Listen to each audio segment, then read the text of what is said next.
മോഡി സർക്കാർ തുലയട്ടെ, മോഡി സർക്കാർ തുലയട്ടെ.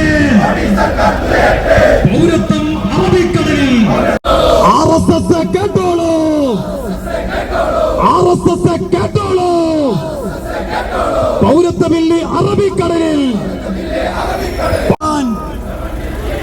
ജനിച്ച മണ്ണിൽ ജീവിക്കാൻ, പൗരനായി നിലനിൽക്കാൻ, പൗരനായി നിലനിൽക്കാൻ. മുസ്ലിമെങ്കിൽ വിലക്കാണോ?